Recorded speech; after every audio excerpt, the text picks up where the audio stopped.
Assalamualaikum warahmatullahi wabarakatuh. Selamat pagi. Saya ucapkan terima kasih kepada para tamu undangan, Bapak, Ibu guru, dan juga teman-teman sekalian yang telah meluangkan waktunya untuk menghadiri dan mengikuti acara webinar pada pagi hari ini. Meskipun webinar pada pagi hari ini kita laksanakan dengan secara virtual, kita tidak dapat bertemu langsung, kita tidak dapat bertatap muka secara langsung, tapi saya harap semoga hadirin sekalian mengikuti acara webinar pada pagi hari ini sampai dengan acara selesai. Puji syukur kehadirat Allah Subhanahu wa Ta'ala yang telah memberikan nikmat sehat kepada kita semua sehingga dapat mengikuti acara tersebut. Tak lupa saya ucapkan juga kepada teman-teman panitia yang telah membantu acara saya pada kali ini. Di sini saya akan sedikit memberikan tips bagaimana meregulasi emosi pada anak usia dini, khususnya pada anak usia 0 sampai dengan 2 tahun. Di sini saya akan mengulas beberapa cara memupuk regulasi emosi pada anak. Saya akan menjelaskan empat cara memupuk regulasi diri emosi pada anak usia dini, khususnya anak usia 0 sampai dengan 2 tahun. Yang pertama, ada menumbuhkan keinginan untuk kooperatif orang tua dengan anak. Yang kedua, membuat aturan yang telah disepakati bersama-sama orang tua dengan anak. Sebelum membuat aturan tersebut, orang tua dan anak membuat kesepakatan. Dan yang ketiga, pengaruh temperamen anak pada orang tua. Dan yang keempat, bermain, membaca, dan juga bersenang-senang tentunya bersama dengan anak usia. Cara yang pertama untuk meregulasi emosi pada anak usia dini, khususnya anak usia 0 sampai 2 tahun, yaitu menumbuhkan keinginan untuk kooperatif dengan orang tuanya. Di cara ini ada dua, ada modeling dan juga rutinitas sehari-hari yang konsisten. Akan saya ulas satu persatu. Di cara yang pertama ini ada modeling, di mana yang pertama ini sangat penting harus kita ajarkan kepada peserta didik kita, kepada anak didik kita. Tunjukkan perilaku positif kita kepada anak didik kita supaya ditiru oleh mereka. Jangan tunjukkan perilaku yang negatif karena akan ditiru. Anak usia 0 sampai 2 tahun tidak mengerti kalau kita hanya berkata tanpa adanya tindakan. Contoh, ketika anak selesai mainannya hanya dibiarkan saja, tidak dibereskan, lalu ibunya, mamanya bilang begini, "Nak, habis mainannya diberesin ya," tanpa adanya tindakan, anak tidak akan mengerti. Namun, kalau perkataan terus adanya tindakan, anak akan paham. Nah, kalau habis mainannya diberesin, kita di tempatnya ya. Nah, pendidik atau orang tua itu sambil memberikan contoh, menaruh atau membereskan permainannya, itu akan dipahami oleh anak. Atau juga bisa kita memberikan modeling atau perilaku berkomunikasi yang baik. Namun di komunikasi yang baik ini sebagai orang tua tidak memberikan komunikasi yang terbaik. Hanya saja terkadang saya temukan ada orang tua sedang sibuk main gadgetnya, namun anak sedang manggil-manggil, "Mama, ini bagus nggak, Ma? Ini hasil karyaku loh." Orang tua hanya menanggapinya, iya. Nah, apakah itu yang disebut komunikasi yang baik? Tidak kan? Tidak. Karena apa? Komunikasi yang baik akan merespon dengan baik juga apa yang anak inginkan. Tidak hanya anak itu kan berpikirnya masih kurang. Jadi nanti ketika anak ditanya sama orang atau sama orang lain di jalan, akan menjawabnya seperti apa yang dia lihat, apa yang sedang dia tanggapi, apa yang dia tangkap yang diajarkan oleh si pendidik atau si orang tua. Jadi berhati-hatilah untuk melakukan perilaku ya, karena anak usia ini akan menirunya kembali perilaku yang kita ajarkan. Yang kedua, rutinitas sehari-hari yang konsisten. Hal ini membantu anak untuk memahami aturan atau waktu aktivitas yang rutin sehingga berganti membuatnya lebih baik lagi. Nah, kegiatan yang sering berganti-ganti atau rutinitas yang tidak konsisten akan membuat bayi sulit untuk mengatur dirinya. Jadi, kalau kita start rutinitas dari sekarang, tidak merubahnya, nah anak itu akan mampu memprediksi waktu ke depannya. Yang kedua yaitu membuat aturan. Nah, dalam membuat aturan ini terdapat beberapa tahapan usia. Tidak sembarang usia kita berikan aturan-aturan. Ada 4 tahapan usia. Yang pertama ada 13 bulan, 18 bulan, 24 bulan, dan 36 bulan. Saya akan menjelaskan yang pertama di usia 13 bulan.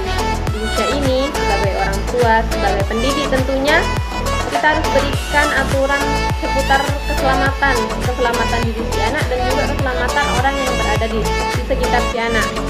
Nah, kita bisa ajarkan juga tentang kepemilikan barang. Di aturan keselamatan ini, kadang kita temukan anak tiba-tiba memukul, mencubit, atau menjambak temannya. Mungkin saja hal tersebut karena emosi si anak sedang tidak stabil. Kepemilikan barang bisa kita ajarkan tentang bahwasanya barang ini punyaku dan ini punyamu. Kita bisa ajarkan di usia 13 bulan. Di usia 18 bulan, ini kita bisa kembangkan kembali aturannya. Kita berikan aturan tentang perilaku sebelum makan. Sebelum makan kita mencuci tangan dulu. Sebelum makan buahnya kita cuci dulu supaya tidak ada kuman atau bakteri yang masuk ke dalam tubuh kita. Dan juga kita bisa ajarkan hal menunggu. Di usia 18 bulan ini anak mampu diajarkan hal menunggu meskipun tidak seutuhnya bisa. Dan yang ketiga di usia 24 bulan atau 2 tahun kita tingkatkan kembali aturan-aturannya, aturan tentang kesopanan, dan juga memberikan pekerjaan rumah, membantu pekerjaan rumah. Kesopanan kita bisa ajarkan kepada anak bahwasanya kita harus lebih hormat kepada orang tua, kepada orang yang lebih tua dari usia si anak tersebut.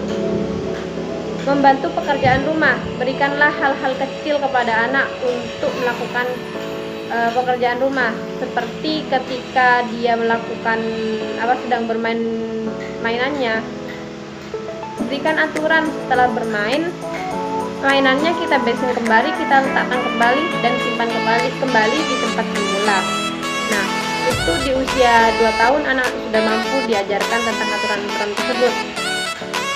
Dan di usia 3 tahun atau 36 bulan anak sudah mulai mandiri, sudah mulai bisa pakai baju sendiri, dan juga sudah paham dan mengerti tentang bahaya tentang dirinya sendiri dan juga orang yang berada di sekitarnya.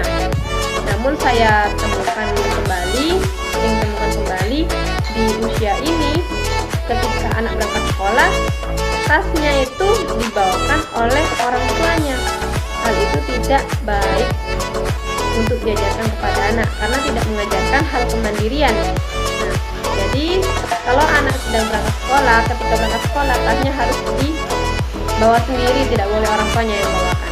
Cara yang ketiga untuk meregulasi emosi pada anak yaitu pengaruh temperamen anak pada orang tua. Saya akan menjelaskan temperamen terlebih dahulu. Yang dimaksud dengan temperamen merupakan suatu bawaan anak sejak lahir, namun perkembangannya sangat dipengaruhi oleh lingkungannya, oleh lingkungan di sekitarnya. Ada 3 tipe temperamen. Yang pertama ada easy child, shy child, dan spirited child. Nah, easy child ini anaknya itu aktif dan juga memiliki rutinitas sendiri. Anaknya tahu kapan waktunya dia makan, kapan waktunya dia tidur, dan juga cukup tertarik kepada orang baru, kepada orang yang mereka baru kenal. Yang kedua ada shy child. Nah, di tipe ini mood anak kurang stabil dan mudah rewel jika ada perubahan pada diri anak. Anaknya kurang mau kepada orang baru, kepada orang yang mereka baru kenal. Untuk beraktivitas dia tidak suka yang lama. Mereka di tipe ini anak suka bermain yang adem ayem dan fokus bermain dengan sendirinya.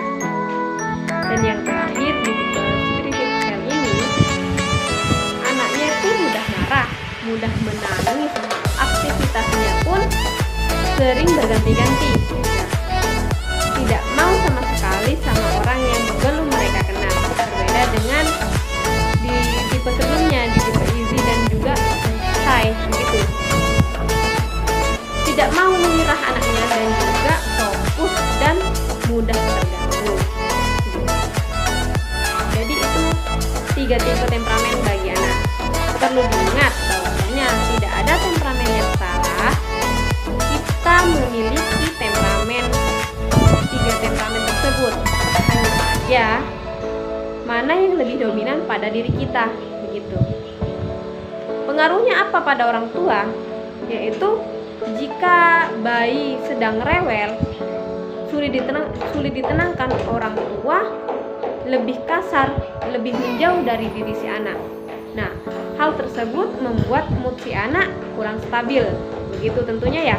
Nah, regulasi diri dan emosi anak akan efektif berkembangnya jika anak memiliki hubungan erat, hubungan hangat, hubungan harmonis dengan orang tuanya, tetapi tetap ada ketegasan dalam aturan yang telah dibuat tadi, begitu. Aturan yang telah dibuat sebelumnya untuk memberikan kehangatan, keharmonisan tentunya sangat diperlukan, tapi harus adanya ketegasan dalam aturan.